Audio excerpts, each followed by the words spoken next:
Olá, meu querido irmão, a graça e a paz do Senhor Jesus. Estamos aqui mais uma vez e com certeza eu creio que Deus há de falar ao seu coração. E eu gostaria de, neste momento, antes de mais nada, orar por você, pela sua família, pela igreja do Senhor Jesus. Amém? Feche os seus olhos e vamos orar. Querido Deus e eterno Pai, em nome de Jesus, eu quero nesta hora agradecer ao Senhor por mais esse domingo que passamos, ó Pai, com a nossa família, que passamos, ó Pai, nos nossos lares nessa quarentena, nessa situação que nós estamos passando. Nesse instante, Senhor Deus, eu quero te pedir que o Senhor venha edificar a igreja do Senhor com a tua palavra. Nós sabemos que o Senhor tem um recado para dar para a igreja do Senhor hoje. Que os teus filhos parem tudo que eles estão fazendo, Senhor Deus, para ouvir a tua palavra, para ouvir a tua voz. Pois o Senhor quer nos falar, o Senhor quer nos instruir, o Senhor quer edificar a tua igreja. E eu quero te pedir, Pai, que todos neste momento parem o que estão fazendo. Não saiam de suas casas, não saiam, ó Pai, para estar em lugar algum, a não ser para estar na tua presença neste momento. Pois este é o lugar em que o Senhor preparou, este é o tempo que o Senhor preparou para que nós pudéssemos buscar a tua face. Fala conosco, Senhor Deus, nós te rogamos em nome do Senhor Jesus. Amém e amém. Amado irmão, eu gostaria que você abrisse sua Bíblia comigo no livro de Filipenses, no capítulo de número 2, versículo de número 1 ao 11. Nós vamos ler esse texto juntos, amém? Quero que você, então, se prepare para que nós possamos ler. E no versículo 1 diz assim: se por estarmos em Cristo, nós temos alguma motivação, alguma exortação de amor, alguma comunhão no Espírito, alguma profunda afeição e compaixão, completem a minha alegria, tendo o mesmo modo de pensar, o mesmo amor, um só espírito e uma só atitude. Nada façam por ambição egoísta ou vaidade, mas humildemente considerem os outros superiores a si mesmo. Cada um cuide não somente dos seus interesses, mas também dos interesses dos outros. Seja a atitude de vocês a mesma de Cristo Jesus, que, embora sendo Deus, não considerou que o ser igual a Deus era algo de que devia apegar-se, mas esvaziou-se a si mesmo, vindo a ser servo, tornando-se semelhante aos homens, e sendo encontrado em forma humana, humilhou-se a si mesmo e foi obediente até a morte e morte de cruz. Por isso Deus o exaltou à mais alta posição e lhe deu o nome que está acima de todo nome, para que ao nome de Jesus se dobre todo o joelho nos céus e na terra e debaixo da terra, e toda língua confesse que Jesus Cristo é o Senhor, para a glória de Deus Pai. Que Deus nos abençoe com a sua maravilhosa palavra. Irmãos, eu olhando para esse texto, eu fico maravilhado e fico pensando hoje nos nossos tempos, nossos dias. Esse texto, meus irmãos, ele fala de relacionamento, e de relacionamento maduro, de relacionamento. Deus tem falado muito no meu coração nessa semana, eu orei e eu percebi que Deus queria muito que eu falasse para a igreja sobre maturidade cristã. E nesse momento, então, eu consegui ver o que e entender o que Deus quer nos falar neste dia, nesta noite. E quando nós meditamos sobre a vida do apóstolo Paulo, nós vamos ver e nós vamos ficar impressionados, porque Paulo foi um teólogo, os irmãos sabem muito bem disso, e também foi um pastor teólogo, um teólogo pastor. O que é o teólogo? O que é aquele que teólogo é aquele que se aplica aos estudos, ao conhecimento da palavra, que vai estudar a Bíblia, que vai procurar de modo responsável pregar a Bíblia, de modo lúcido, de modo coerente, de modo bíblico, né? De interpretar as Escrituras e aplicá-las para que ela possa ser bem, digamos assim, ensinada aos nossos irmãos, né? à igreja Aliás, todos nós podemos, e eu recomendo aos irmãos estudarem, né? Hoje, claro que por conta dessa pandemia, a gente sabe que não podemos, mas estude. Teologia é uma bênção. Agora, nós estamos aqui, Paulo não era só teólogo, Paulo também era um pastor, né? Aquele que apacentava o rebanho de Deus. Paulo não pensava teologia de uma forma acadêmica, irmãos. É interessante isso. Essa carta aos Filipenses vai deixar isso muito claro, que Paulo pensava a teologia de uma forma prática, né? De uma forma objetiva. Afinal de contas, ele era pastor de uma igreja, foi pastor da igreja de Filipenses, de Filipos, né? E Paulo, então, ele com certeza começou a surgir problemas dentro da igreja. A igreja, ela é assim. Nós temos muitas cabeças, muitas pessoas que pensam, e algumas pensam de forma diferente, e como em toda a igreja surgem problemas, né? Então a igreja de Filipenses, ela foi uma igreja que ela foi plantada pelo apóstolo Paulo. Ela foi plantada na segunda viagem missionária, porque Paulo também era um pastor missionário. Paulo, ele plantava as igrejas, uma igreja em cada lugar, e dali daquele lugar, quando aquela igreja estava organizada, Paulo partia para a próxima e ia lutando e trabalhando. Então, aqui, meus irmãos, a igreja de Paulo, a igreja que Paulo plantou, né, foi na sua segunda viagem missionária, e foi uma luta muito grande, foi muito difícil. Paulo trabalhou duro, Paulo trabalhou arduamente para que essa igreja fosse implantada, porque ali, né, na cidade de Filipos, Paulo foi preso, Paulo sofreu muito, ele foi açoitado, ele foi humilhado publicamente, mas ao sair daquela cidade, ele deixou uma igreja estabelecida, e essa é a maior glória que a gente vê no trabalho do apóstolo Paulo. Eu fico lembrando aqui do Jardim dos Cardoso, né? Sofremos tanto, nós lutamos tanto, estamos lutando ainda tanto, mas estamos, para a glória de Deus, vendo uma igreja estabelecida aqui nesse bairro. Então, nesse tempo que Paulo passou ali, meus irmãos, lutando e estabelecendo essa igreja, ali se converteram 3 pessoas. Que coisa maravilhosa, né, irmãos? A igreja crescendo de forma pequena, mas as pessoas ali se convertendo de verdade, né? Teve uma mulher chamada Lídia, né, uma empresária que era estrangeira, ela era asiática, da cidade de Tiatira, né? Se converteu e ali ficou naquela igreja. Também um segundo que se converteu foi um carcereiro.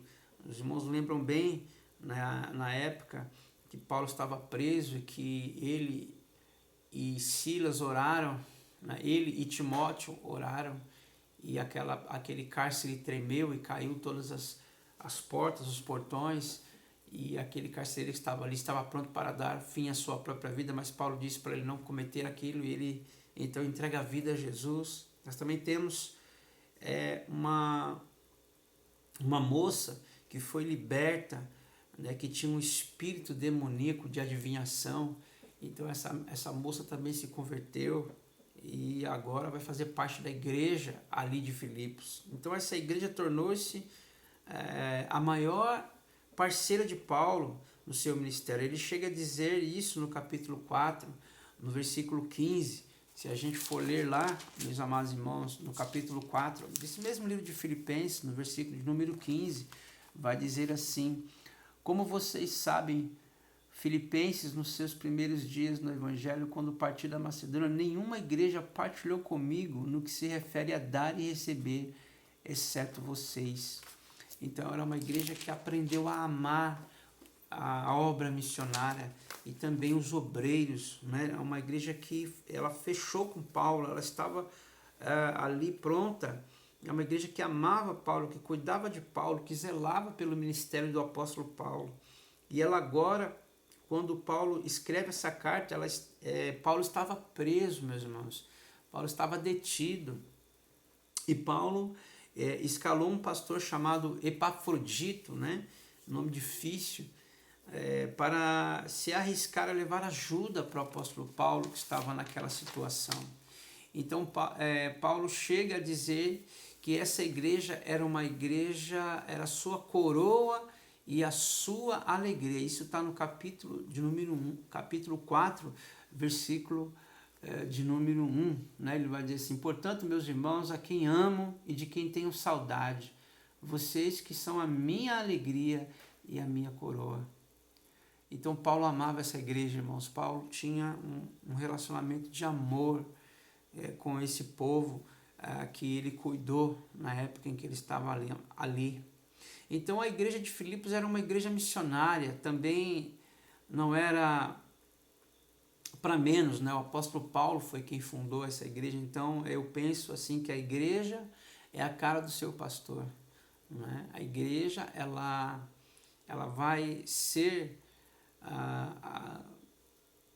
ela vai ser parecida com o pastor. Então, se esse pastor é um pastor que ama a obra missionária, que ama a obra de Deus, que ama Deus, essa igreja também vai seguir o mesmo passo, o mesmo caminho. Esse é o meu desejo para você, irmão, para você, irmã, para você que está participando, está começando a participar de uma igreja, que você entenda isso.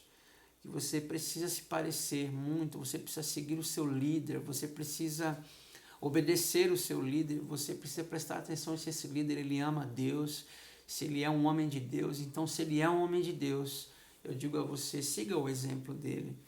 Então, essa igreja agora é uma igreja que ama a obra missionária, mas agora, com o tempo, meus irmãos, começa a acontecer alguns problemas, como eu disse para os irmãos, na igreja é assim. A igreja de Filipos está enfrentando não um problema financeiro, a igreja de Filipos não está enfrentando não um problema missionário, porque eles estavam ali ajudando o servo do Senhor, mas essa igreja agora ela está enfrentando um problema de portas para dentro do seu arraial. A igreja está enfrentando sérios problemas internos. E que tipo de problema era esse, pastor? No capítulo 4, no versículo 2, nós vamos ver que havia duas irmãs, uma chamada Evódia e outra Sintique, que eram líderes na igreja, né, mas estavam em desarmonia. O apóstolo Paulo vai dizer ainda, aqui no versículo 2 do capítulo 4, o que eu rogo a Evódia e também a Sintique é que vivam em harmonia no Senhor. Então Paulo está recomendando aquelas irmãs para que elas se entendam, para que elas vivam em harmonia. Então quando você percebe que Paulo está dando esse conselho é porque estava acontecendo alguma coisa que estava atrapalhando o relacionamento daquelas irmãs. Então elas eram líderes na igreja, mas elas estavam em desarmonia. Eram irmãs de linha de frente. Elas eram aquele tipo de crente que põe a mão na massa, que trabalha muito, né? Então essas irmãs, mas elas estavam se desentendendo, elas não queriam mais andar juntas, meus irmãos. Olha só, a gente fica triste quando a gente ouve de notícia de pessoas, de irmãos que estão na igreja, que não têm a mesma visão, que não têm o mesmo amor, que se desentende por coisas tão pequenas. Então Paulo aqui agora ele vai dar essa dica para as irmãs andarem juntas, né, para elas andarem em harmonia, né? Ele usa essa linguagem, né? Harmonia é para andar junto, é para estar afinado, né? Essa palavra que ele até usa. Então, Paulo vai recomendar essas irmãs para que elas não se desentendam, para que elas tenham comunhão, né? E elas estavam brigadas dentro da igreja. Notem que no capítulo 1, no versículo 27, Paulo vai dizer aí, se a gente voltar um pouquinho, quero que você leia comigo, no capítulo 1, versículo de número 27, vai dizer assim: não importa o que aconteça, exerçam a sua cidadania de maneira digna do Evangelho de Cristo, para que assim quer que eu vá e os veja, quer apenas ouça a seu respeito em minha ausência, fiquei eu sabendo que vocês permanecem firmes num só espírito, lutando unânimes pela fé evangélica. Lutando unânimes pela fé evangélica. Por que Paulo diz isso para os irmãos ali na igreja de Filipos, irmãos? Porque a igreja estava trabalhando, a igreja estava lutando, mas sem união. E isso é muito preocupante, não é? Nos dias de hoje também não é diferente. A igreja hoje, embora a gente está vivendo essa situação toda, mas a igreja não parou de trabalhar. A igreja, como é que a igreja trabalha? A igreja tem que trabalhar nos bastidores, procurar orar, procurar contribuir, procurar ajudar o seu irmão que está com necessidade, procurar ajudar as pessoas. A igreja tem que estar junta nesse propósito de servir a Deus, mas a igreja aqui, o que estava acontecendo? Ela estava trabalhando mais cada um para o seu lado, não havia união do corpo de Cristo, né, meus irmãos? Então eles estavam lutando, mas não estavam lutando juntos. E eu quero que você aprenda uma lição aqui. O que faz uma igreja forte não é a quantidade de membros que ela tem, mas a unidade que ela tem. Vou repetir, eu gostaria muito que você anotasse isso, que você gravasse isso na sua mente. O que faz uma igreja forte não é a quantidade de membros que ela tem, mas a unidade que ela tem. Isso sim vai tornar uma igreja forte, vai tornar uma igreja saudável. É a nossa união, irmãos. Então eu quero que você entenda isso. Nós estamos vivendo um tempo que cada um está na sua casa, cada um está no seu conforto, né? Digamos assim. Mas como eu tenho dito, irmãos, nós temos que nos unir. Mesmo nós estamos em quarentena, não podendo ir congregar, né? O pastor orienta você a não perder o foco da unidade. Quando o pastor solicitar alguma coisa, quando o pastor chamar você para um compromisso, para uma responsabilidade, lembre-se, nós temos que andar juntos. Nós não podemos andar separados, nós temos que estar unidos, porque é isso que é certo, é isso que é bíblico, isso é a vontade de Deus. Então Paulo vai nos ensinar hoje, meus irmãos, aqui sobre a maturidade cristã. Hoje eu quero que você se apegue a isso, se apegue a essa palavra, né? Qual é o projeto de maturidade cristã que a Bíblia nos apresenta? Hoje eu quero trabalhar isso, né? Como está você na sua maturidade cristã, irmãos? Como é que está o seu nível de maturidade? Você está crescendo na sua maturidade cristã? Você estagnou na sua maturidade cristã? Como é que você vai perceber que você está crescendo ou que você está amadurecendo na sua fé cristã? Vamos ver então, nós vamos seguir em frente aqui. Então, maturidade cristã, em primeiro lugar, eu quero estabelecer para você o que não é maturidade cristã. Maturidade cristã não é o tanto de conhecimento que eu tenho. Não é quantos livros eu já li. A maturidade cristã não tem a ver com quantas faculdades teológicas ou outras faculdades eu estudei na minha vida. Não é o tanto de conhecimento, não é o tanto de livro que eu li, mas nós vamos ver que tem tanto crente com conhecimento vasto, uma formação impecável, pessoas que têm um nível superior ou chegou a fazer mestrado, doutorado, mas não sabe se relacionar. São pessoas que não conseguem conviver com as pessoas, meus irmãos. São pessoas que não conseguem se relacionar, não sabem conviver com os outros. Então não sabe tratar bem o seu próximo, o seu irmão com quem convive, no seu trabalho, na igreja, ou mesmo em casa, em família. É difícil, uma pessoa de difícil relacionamento, é bruta, é ignorante, e é uma pessoa que tem conhecimento, é uma pessoa que estudou, é uma pessoa que tem uma boa formação. Mas a gente vê que isso não é maturidade cristã, meus irmãos. Então, o que a gente aprende aqui? Que o conhecimento não é sinônimo de maturidade. Não é? Aliás, o conhecimento sem relacionamento traz orgulho. O conhecimento sem relacionamento faz a pessoa ser uma pessoa arrogante, áspera, vaidosa, mas o amor, ele edifica. né, o amor, o conhecimento com amor, com relacionamento, ele edifica a vida das pessoas. E é óbvio que o conhecimento, ele é importante, meus irmãos. O conhecimento ele é necessário. Inclusive, tem muitas pessoas que são radicais, né? Falam, não precisa aprender nada, não precisa estudar para ser uma pessoa melhor e tal. Não, é importante o conhecimento, mas você precisa juntar esse conhecimento para usar ele no dia a dia, no relacionamento. Eu ontem, aqui um exemplo para que vocês possam entender o quanto é importante a gente aprender a se relacionar e a ter essa maturidade que tanto se espera de nós, cristãos. Eu estava numa oficina de borracharia, fui levar um pneu para arrumar de um carrinho. Encontrei um jovem lá, ele estava sozinho, e eu levei o pneu. Ele falou, olha, eu não arrumo muito a gente não faz muito esse material, mas eu insisti com ele. Ele olhou para mim assim e falou, tá bom, vai, eu vou fazer. Aí ele foi lá arrumar o pneu e eu comecei a me relacionar com ele.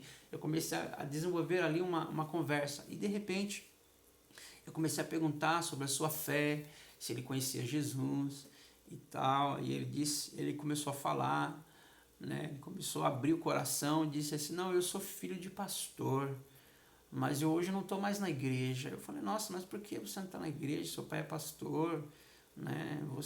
Por que você não está mais ali? Ele, quando eu era mais novo, eu fazia parte do grupo de jovens, eu só via briga, eu só via discussão, o pessoal ali, sabe, naquelas intrigas bobas, naquelas coisinhas. Veja, meus irmãos, um jovem adolescente já percebeu que na igreja os irmãos mais velhos, os irmãos mais experientes, que tinham mais conhecimento, aquele jovem percebeu que ali as pessoas só viviam brigando, viviam degladiando uma entre a outra, e aquilo desanimou aquele jovem ao ponto dele sair da igreja, dele não desejar mais. Veja que horrível, meus irmãos, quando nós não temos maturidade. Então é óbvio que o conhecimento é importante, mas se não souber traduzir o conhecimento em relacionamento, de nada vale. Então, nós vamos ver, meus irmãos, que lá no livro de Romanos, nós vamos ter ali Paulo ensinando também os irmãos de Roma, da igreja de Roma, que o relacionamento é importante. Ele coloca em ordem como nós devemos colocar aí nossos relacionamentos. Primeiro ele fala do relacionamento com Deus, nós devemos amar a Deus, nós devemos colocar Deus em primeiro lugar na nossa vida. Depois ele fala do relacionamento com você mesmo, né? De que você não pode pensar de você além do que convém, né? Você não é um pavão, o mundo não gira em torno de você. Paulo vai dizer que relacionamento, nós temos que aprender a nos relacionar com nossos irmãos, né? Amar o nosso irmão. Aí depois ele vai dizer que nós temos que aprender também a nos relacionar com nossos inimigos. É difícil, né, irmãos? Mas quando Paulo fala de aprender a se relacionar com nossos inimigos, pagar o mal que ele nos deu, que ele me deu, com o bem. É eu fazer o bem quando aquele meu inimigo me fez o mal. Então veja só que nível, né, de relacionamento Jesus nos ensina aí, o apóstolo Paulo nos ensina no livro de Romanos. Ele vai dizer também que nós temos que aprender a nos relacionar com as pessoas que pensam diferente de nós, não é? Que pensam diferente de mim. Porque ali na igreja, no livro de Romanos, os crentes fracos falavam mal dos crentes fortes, os crentes fortes falavam mal dos crentes fracos, e era uma guerra dentro da igreja, e o povo não se dava, o povo não se falava, não havia união, não havia comunhão. Em outras palavras, irmãos, maturidade cristã é relacionamento. E como é que estava a igreja de Filipos aqui, essa igreja que nós acabamos de falar? No capítulo 2, irmãos, no versículo 3, vai dizer assim, leiam comigo aí, no versículo 3, nada façam por ambição egoísta ou por vaidade, mas humildemente considere-se uns aos outros superiores a si mesmo. Então no comecinho do versículo ele vai dizer, nada façam. Olha só que coisa interessante. Preste muita atenção nisso. O problema da igreja de Filipos, meus irmãos, não era o trabalho, não era que os crentes não trabalhavam. Eles não eram crentes de banco. Aliás, eu quero te perguntar, você é um crente de banco? Você tem sido um crente de banco? Mas nós não estamos tendo culto, pastor. Como o senhor está falando que eu sou um crente de banco? Não, eu estou querendo dizer que não precisa você necessariamente estar na igreja, como nós hoje não estamos. Mas eu quero perguntar, você é atuante na igreja? Você tem trabalhado? Você tem sido um crente esquentador de banco? Você tem sido um crente omisso? Você tem sido um crente que está estacionado, que está parado, que não tem se movido nesse tempo? Embora nós estemos de quarentena, meus irmãos, mas nós temos muita coisa para fazer na igreja, pela igreja. Então essa era uma igreja ativa, era uma igreja que trabalhava muito, né? Era uma igreja dinâmica, era uma igreja operosa. Mas o problema desta igreja estava na sua motivação. Ela não estava com a sua motivação correta. Ela não estava com a sua motivação boa, né? Eles trabalhavam desde que fizessem parte de um grupinho, desde que fizessem parte de um gueto, de uma panelinha. Eles criaram panelinhas dentro da igreja. Os irmãos fecharam grupinhos, né? E criaram partidarismo dentro da igreja. Chegou a esse ponto, a igreja de Filipos estava vivendo isso, irmãos. Haviam partidos dentro da igreja, né? Eu sou de Paulo, eu sou de Apolo, eu sou de Cefas, eu sou de Cristo. E interessante isso que eu lembrei aqui no momento, mais uma vez, né, oportuno, e que a gente está vivendo na questão da política. Eu fiquei pensando comigo, nossa, olhando para esse texto, eu hoje consigo até levar para um âmbito maior, que é para o âmbito da nossa nação, da governabilidade, né? Por que está havendo essa desestabilização toda? Por que está havendo essa briga toda? Sabe por quê, meus irmãos? Porque são muitos partidos divididos politicamente falando. Falta relacionamento maduro. Falta as pessoas entenderem que existe um propósito maior.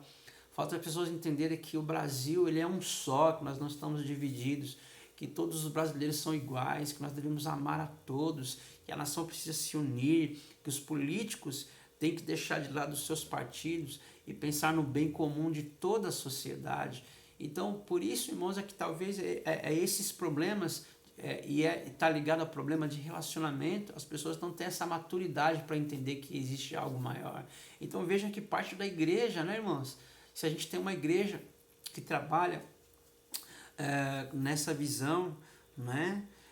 Sem ser uma visão de panelinha, de grupinho, de partido, cada um querendo defender o seu, a igreja ela volta para a sua essência, de trabalhar junto, de andar numa mesma visão, né? De fazer a obra de Deus. Então Paulo fala de um problema no versículo 3, não é, meus irmãos, que havia vanglória, né? Aí no versículo 3 que eu acabei de ler, Paulo vai dizer assim: nada façam por ambição.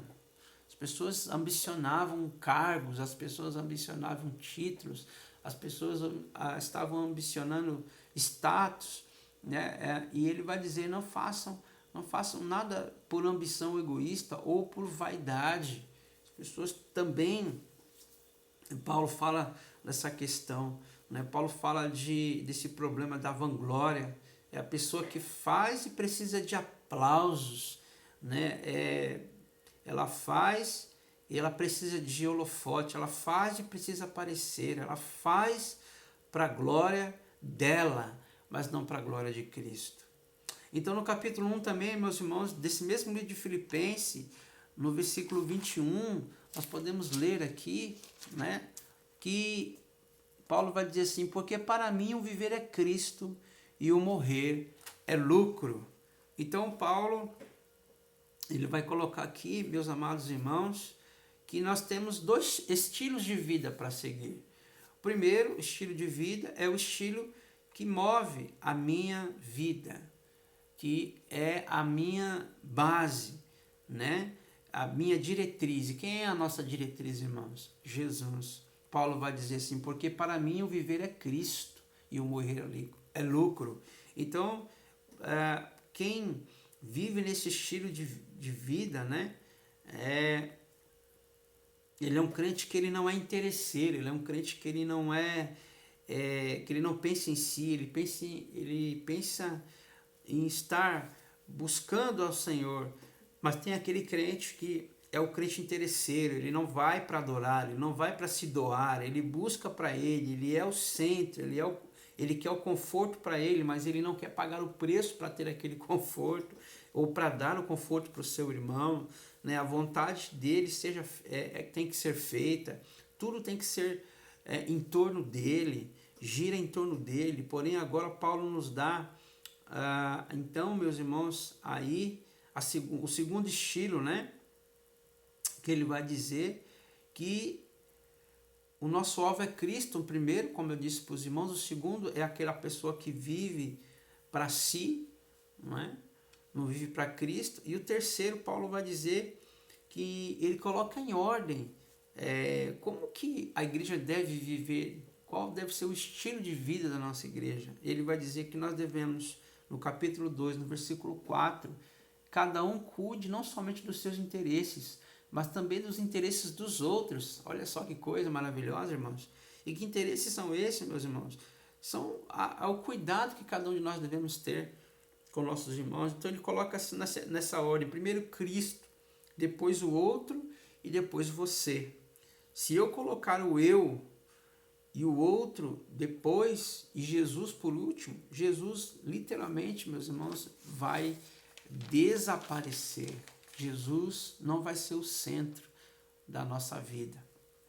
Então notem que o grande problema da imaturidade cristã é que ela põe ela mesma na frente, né? As prioridades são dela, a vontade é dela na frente. Quando o projeto da maturidade cristã é primeiro Jesus, depois o outro e depois você. Tem que ser nessa ordem, meus irmãos, para que nós possamos, de fato, sermos cristãos maduros. E em Filipenses, no capítulo 2, versículo 1, ele vai dizer: se por estarmos em Cristo nós temos alguma motivação, alguma exortação de amor, alguma comunhão no Espírito, alguma profunda afeição e compaixão. Veja, eu anotei essas palavras que são muito importantes aqui. Exortação, comunhão no Espírito, profunda afeição e compaixão. Nós precisamos resgatar esses valores, irmãos, porque se nós tirarmos essas qualidades, o que vai sobrar para a igreja hoje? Amargura, ódio, divisão, né? Desunião. Então nós temos que resgatar essas palavras, irmãos, de comunhão no Espírito, de profunda afeição uns pelos outros, de compaixão, para que nós possamos ser uma igreja que realmente volte a ser uma igreja que dentro dela ela está saudável, dentro dela ela está buscando uma maturidade, aprender a se relacionar e nós aprendemos a se relacionar quando nós estamos próximos das pessoas, e a igreja é este lugar. Então, talvez pareça difícil lidar com as pessoas, né? Talvez você fale para mim: pastor, você não conhece meu esposo. Meu esposo é terrível, não é fácil lidar com a minha esposa, pastor. Você pensa que é fácil com os meus filhos? Eles não querem ceder, eles são muito cabeça duras, não é? Mas eu queria que você prestasse muita atenção nisso, meu querido irmão. A palavra de Deus vai nos ensinar que o segredo para mudar essa situação, para a gente conseguir atingir essa maturidade, é ter a mesma atitude que Jesus teve, não é? No versículo de número 5 vai dizer isso: seja a atitude de vocês a mesma de Cristo, não é? Então no versículo 6, não é? Vai dizer que embora sendo Deus, não considerou o ser igual a Deus. Mas o que eu posso aprender com Jesus aqui neste versículo, não é? Vamos aprender a nos relacionar como Jesus. Jesus não considerou, irmãos, Jesus não reivindicou seus direitos. Ele era Deus. Quais eram os atributos que Jesus tinha, que a gente chama de atributos incomunicáveis, né? Ele era Deus, ele era eterno, né? Nós vamos ver que Jesus era infinito, Jesus era onisciente, onipresente, onipotente. E Paulo diz que ele se esvaziou ao ponto de virar um feto, de se tornar uma criança no ventre de uma mulher. Veja, Jesus não foi esvaziado, Jesus se esvaziou, ele tomou essa atitude. E eu pergunto, você tem se esvaziado, meu irmão? Você tem procurado tomar essa atitude como Jesus, sem forçação de barra, mas conscientemente, não é? Sabendo de que isso é importante para a sua vida, você se esvaziar das suas prerrogativas, né? Você se esvaziar aí do seu eu, não é fácil, mas veja só, você pensa que foi fácil para Jesus deixar, né, a sua santa divindade, não é que ele abriu, não é que ele deixou de ser Deus, mas neste momento ele se esvaziou, ele se tornou um ser humano. A Bíblia vai dizer que ele assumiu a forma de servo. No versículo de número 7, meus irmãos, nós vamos ler isso aí. Mas esvaziou-se a si mesmo, vindo a ser servo, tornando-se semelhante aos homens. Veja que coisa interessante. Jesus não foi esvaziado, ele se esvaziou. Ninguém forçou Jesus a nada. Foi de vontade própria. O que nós aprendemos aqui, irmãos? Que se nós queremos crescer em nossa maturidade, nós temos que tomar essa iniciativa de se esvaziar, de se auto-esvaziar de nós mesmos, como Jesus teve esse sentimento, né? Então, Jesus, como Deus, nos ensinou o caminho. Então, nós temos que também, meus irmãos, assumir essa postura, ter essa postura. Jesus com seus discípulos, aqui eu fico imaginando, né? Paulo fala sobre isso, né? E que ele se humilhou, que ele se esvaziou de si mesmo, né? Ele ali naquele momento, não sei se os irmãos lembram, né? Quando ele está comendo a ceia com seus discípulos, isso era numa quinta-feira à noite, eles estavam ali e a mesa era baixinha, porque era isso uma cultura do judeu. Eles sentavam-se ali, todos ficaram à volta de Jesus, só que era hábito, era habitual naquela época eles lavarem os pés, porque eles andavam de sandálias naqueles desertos, empoeirado, e quando eles entravam no recinto para fazer as suas refeições, eles lavavam as mãos e os pés. Olha só que coisa, né? Eles já tinham esse hábito, irmãos. Nós estamos agora tendo que rever nossos conceitos e valores, né? Com a questão do coronavírus, temos que lavar as mãos, lavar os pés, deixar, né, a roupa em lugar para que possa não contaminar. E eles tinham já esse hábito. E só que não era só por isso, não era só por uma questão de higiene. Eles lavavam os pés, irmãos, e as mãos por uma questão de humildade. Quem fazia isso era o escravo, né? Mas como eles não tinham escravo, então os discípulos sentaram-se ali à volta de Jesus sem se preocupar com isso. Eles estavam inclusive debatendo quem era o maior no reino de Deus. Jesus de repente pega a toalha, pega a bacia e começa a lavar os pés dos discípulos. Eles ficaram chocados com aquela atitude, porque Jesus ali começou a lavar os pés dos discípulos.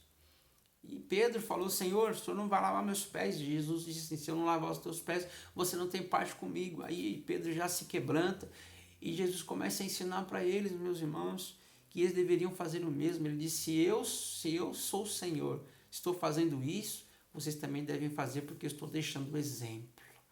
Tá vendo, meus irmãos? Então, nós devemos ter essa atitude que Jesus teve. Jesus lavou os pés até de Judas, olha aí, né, aquele que iria traí-lo. Então, tende em vós o mesmo sentimento. Esse tem que ser o sentimento da igreja hoje. Jesus foi, meus irmãos, profundo. No versículo 8 ele vai dizer que, sendo encontrado em forma de homem, forma humana, humilhou-se a si mesmo e foi obediente até a morte, e morte de cruz. Jesus foi muito mais profundo do que a gente pode imaginar. Que nível de maturidade, meus irmãos, cristã. Jesus foi ao inferno na sua crucificação. Jesus se humilhou até a morte, e a morte de cruz. Agora, que coisa linda. No versículo 9, meus irmãos, se nós caminharmos por esse pensamento, por essa vida, né, vai dizer no versículo 9: por isso Deus o exaltou à mais alta posição e lhe deu um nome que está acima de todo nome. Olha só, quem se humilha, quem se esvazia, um dia será exaltado. Não vai se exaltar. O texto não fala que Jesus se exaltou depois que ele se humilhou.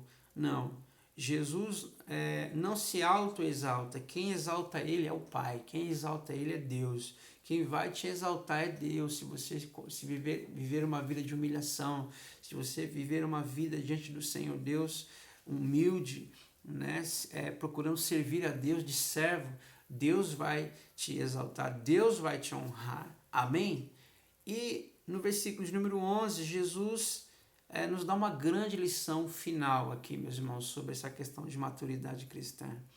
Vai dizer assim: e toda língua confessa que Jesus Cristo é o Senhor, para a glória de Deus Pai. Então, Jesus devolve a glória para Deus. Né? Tem muitas pessoas que precisam de entrar nesse projeto, né? Nessa chamada maturidade cristã. Você marido, você esposa, vocês têm que viver para a glória de Deus. O nosso casamento, a nossa família, né? A nossa igreja, nós temos que devolver a glória para Deus. Quando as pessoas olharem para dentro da nossa igreja, elas precisam perceber, esse povo é um povo que ama Deus, e com todos os elogios, toda a glória e toda a honra nós vamos dar a Deus. Amém? Então eu gostaria de deixar essa palavra para você, meu irmão, para você, minha irmã.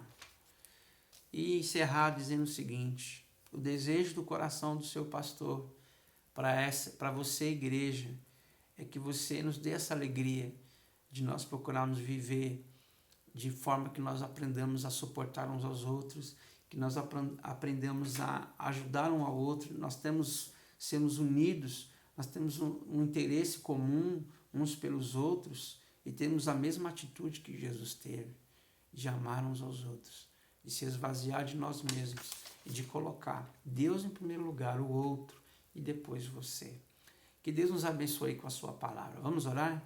Querido Deus e eterno Pai, em nome de Jesus Cristo, eu quero te colocar a tua igreja em tuas mãos, Senhor, e quero pedir agora, transforma o nosso ser, transforma o nosso caráter, que nessa época, ó Pai, que nós estamos no isolamento, nós possamos valorizar, Pai, a igreja, o culto, possamos valorizar estar juntos, Pai, que quando a gente voltar a congregar, a gente possa voltar com essa vontade, com esse desejo, ó Pai, com esse desejo de nos humilharmos, com esse desejo, ó Pai, de a gente ter comunhão no Espírito, com esse desejo de a gente ter uma profunda afeição uns pelos outros, de termos compaixão uns pelos outros, de pensarmos do mesmo modo, sem divisões, ó Pai, que nós tenhamos o mesmo amor, em um só Espírito, que nós possamos ter a mesma atitude, uma só atitude, Pai, para a glória do Teu nome. Amadurece a nossa igreja, Pai, com esse tempo todo, que a gente possa estar unido, porque é assim, Pai, que nós vamos vencer. Cuida de cada um servo Teu, que o amor de Deus o Pai, que a doce comunhão do Espírito Santo de Deus seja sobre a igreja hoje e sobre toda a igreja, Pai, esparramada sobre essa terra. E nós oramos em nome de Jesus, Teu Filho amado. Amém e amém. Que Deus te abençoe, meu irmão, que Deus te dê uma semana de paz e que nós possamos caminhar debaixo dessa palavra, que nós possamos caminhar debaixo de união, que nós possamos obedecer, que nós possamos criar uma maturidade ao ponto de nós andarmos juntos e fazermos